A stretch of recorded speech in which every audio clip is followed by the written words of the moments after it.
اللہ الرحمن الرحیم الحمد للہ والصلاۃ والسلام علی رسول اللہ۔ السلام علیکم ورحمۃ اللہ وبرکاتہ۔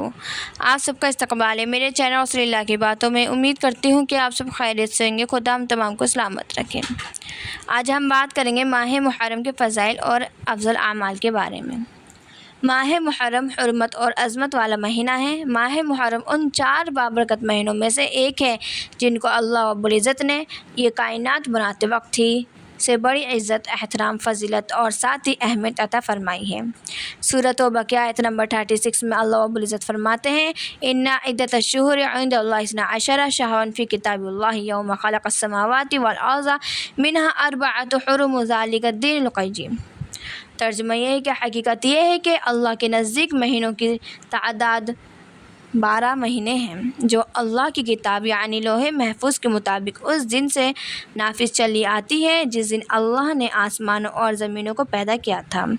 ان 12 مہینوں میں سے 4 حرمت والے مہینے ہیں، یہی دین کا سیدھا تقاضا ہے۔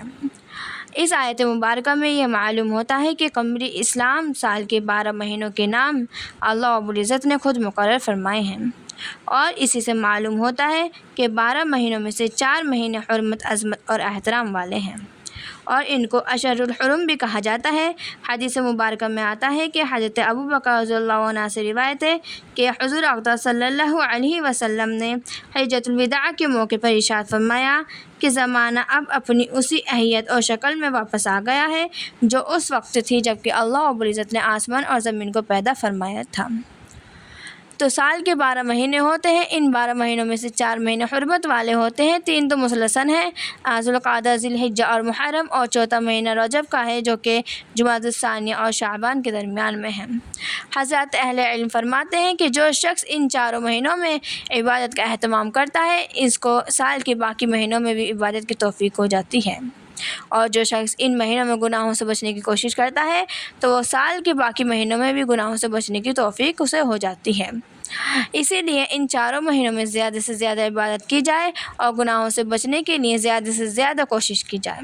یہ بھی بات یاد رکھیں کہ جیسا کہ ان 4 مہینوں میں عبادت کا ثواب پورا ملتا ہے، بہت زیادہ ملتا ہے، اسی طریقے سے جو شخص ان مہینوں میں گناہ کرتا ہے تو اس کا وبال اور عذاب بھی زیادہ ہو جاتا ہے، اور اسی بات پر تمام انبیاء علیہ السلام بھی متفق ہیں۔ چونکہ ان 4 مہینوں میں سے ایک مہینہ محرم کا بھی ہے تو اس لیے اس کو عزت اور احترام کا بھی یہی تقاضا ہے کہ اس مہینے میں عبادت کا بھی بھرپور توجہ دی جائے اور گناہوں سے بچنے کا خاص اہتمام کیا جائے۔ کہ جتنا ان مہینوں میں عبادت کا ثواب ہے اسی طریقے سے گناہوں کا وبال بھی بہت زیادہ ہوتا ہے، اسی وجہ سے عبادت کی طرف بھرپور توجہ دی جائے اور گناہوں سے بچنے کا خاص اہتمام کیا جائے۔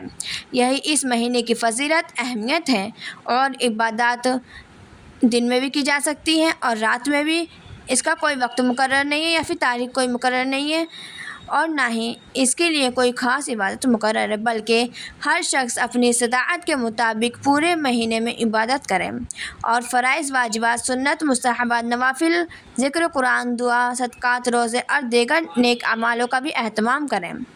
جن سے جتنی ہو وہ اپنی استطاعت کے مطابق عبادت کریں، لیکن عبادت ضرور کریں کیونکہ یہ بہت ہی بڑی سعادت کی بات ہے اگر ہم عبادت کریں گے تو۔ دعاؤں میں یاد رکھیے گا۔ السلام علیکم ورحمۃ اللہ وبرکاتہ۔